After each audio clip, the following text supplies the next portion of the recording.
National service has gone forth. The country needs volunteers. I was called up and was working in London, the Ministry of Supply. Steel to the amount of tens of thousands of tons is being turned out for the various shelters which the Home Office has authorised for ARP. The furnaces are running full blast, and these Cardiff works, the most up-to-date of their kind in Europe, have had the busiest week in their history. But here is a rather different type of shelter made of steel arches and sheets, which will line trenches dug in the parks during the crisis. Trenches are a sound method of protection from bombardment.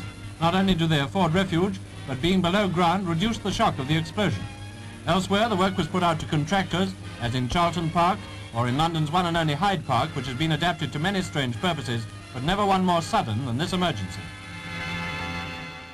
Many preferred the trenches dug in the parks. These shelters were more substantial than the Andersons. They were lined and roofed with either concrete or steel, but like the Andersons, they were liable to flooding. The greatest comfort was that they were completely buried 3 feet underground. We had some air raid shelters, brick ones out the back, and people would all go in them. My father had a reinforced building, it was a shelter, added to the house. As a matter of fact, you can have a fortified kitchen if you like. The housewife enters, shakes her hair out after removing the gas mask, closes the airlock and gets down to the job of making the old man's supper. If we've got to build a refuge room in every house, why not the kitchen? You keep your grub handy and safe from anything except a direct hit. Coordination of defense. During 1939, Britain had to think in terms of active defense against the aggressor. But first of all, look at the bomber, that engine of evil, messenger of mass murder. In the last event, we must have bombers to reply to bombing raids. But our object is defense, not aggression, so here follows a catalogue of our defense needs. A passive defense, shelter in deep dugouts and trenches from the splinters and blast of high explosive bombs, protection from gas for even the youngest of us, firefighting appliances to extinguish the flames of incendiary bombs, broad highways for evacuation of surplus population from cities, and billets and camps in the country for the evacuated, particularly children.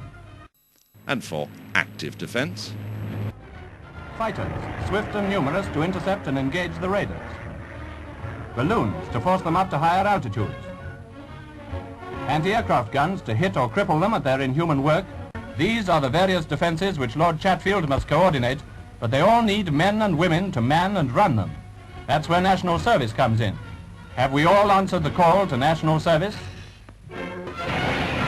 So let's calculate the penetrating power of bombs. Then we can decide the value of the bomb deflector. Round balls of concrete 15 or 18 inches in diameter, they are piled in pyramids above a trench or dugout. The test seems encouraging, we may hear more of them. And now let's see what protection the pepper pot type of shelter affords.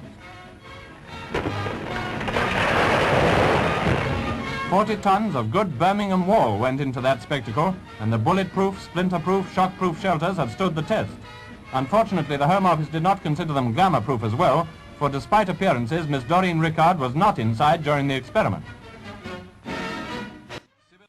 the cumbersome anti-gas helmet for babies made its appearance in 1939. This fully tested outfit is demonstrated on a sturdy young spirit of Holborn, who allows herself to be packed into the hood without protest. She looks through the non-inflammable window with a certain amount of amusement, while her mother pumps in the air with the fitted bellows. Then, however, Maureen realizes it's time for tea. But tears are soon past, and the parade of juvenile gas helmets finds all the occupants happy and sleepy. We did have gas masks for them, but we never used them, no, we never used them. And the mother was expected, wearing her own respirator, to pump a bellows, to pump air into the child's respirator in the event of gas. If you didn't wear your respirator, there was no doubt about it, if there was a gas attack and the gas would come in your way, it would prove fatal and very, very painful.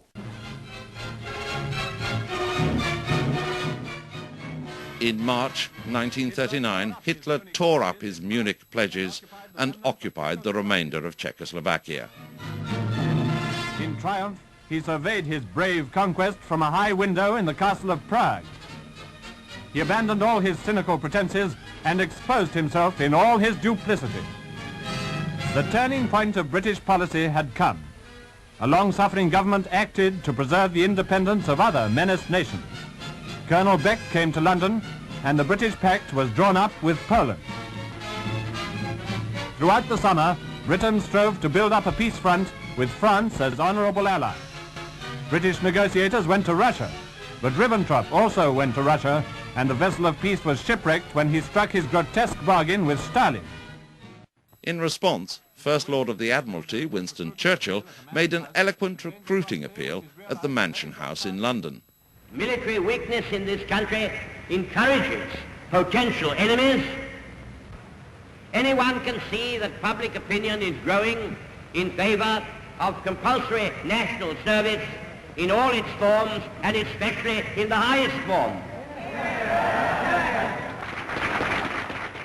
The question of conscription has been raised again, and the government decides, in view of the European situation, that this tremendous departure from tradition must be taken. Suddenly, one morning, every poster in the streets bears the word, though varying ages are given, anticipating the introduction of the bill to call up men from 20 to 21. Well, I don't suppose there are many of them in any walk of life who are not perfectly ready to answer the call, for most people fully realize the vital necessity. The principle of compulsory service must prove to potential friends and enemies alike that Britain is in earnest, for it's a very big step for Britain to take, to turn her young civilians into regular soldiers in peacetime. While these hours of destiny draw out, the citizen makes his preparations. Windows are darkened to render blackouts complete. Anderson shelters are stocked so that there may be nothing to think of at the last moment. The wise man carries buckets for water into his home as protection against the risk of incendiary bombs. First aid kit is assembled and gone over, and gas masks are tested once again to make sure they're in good order. If your gas mask has deteriorated, you can get a new one. At St. Pancras ARP office, they were busy fitting small kiddies with the masks for which they had been too young last year. And here's a picture which epitomizes the insanity of this appalling chapter of history, a child in a gas mask. However, not to finish on too grim a note, here's a typical conversation we overheard. Ah, good morning. Morning. Do you think there's going to be a war? Not this week at any rate. It'll upset all the football pools. Yes, football carries on, and 40,000 see the Wolves oppose the Arsenal. The fans didn't have long to wait. After 4 minutes, Dorset marks up the first one to the home side. In spite of Britain's precarious position, much of life went on as usual. There was a grand national. The derby was run.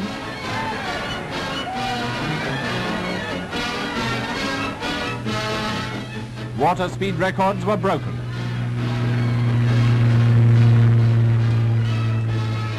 But the call for more volunteers on the home front continued, especially for stretcher bearers and first aid parties. We appeal also to women car drivers. If you can drive a car, you can be trained to drive a light ambulance. For both these vital services, men and women are asked to register with their local council. The need is urgent. Enroll now.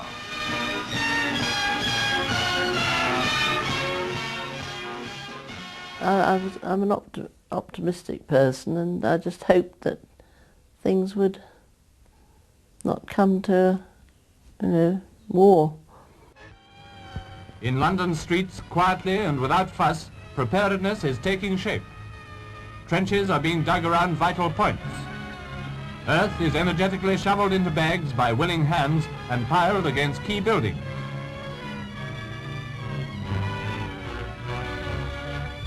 Institutions and business premises are being protected with the invaluable sandbag, which enjoys the most aristocratic form of transport to its destination.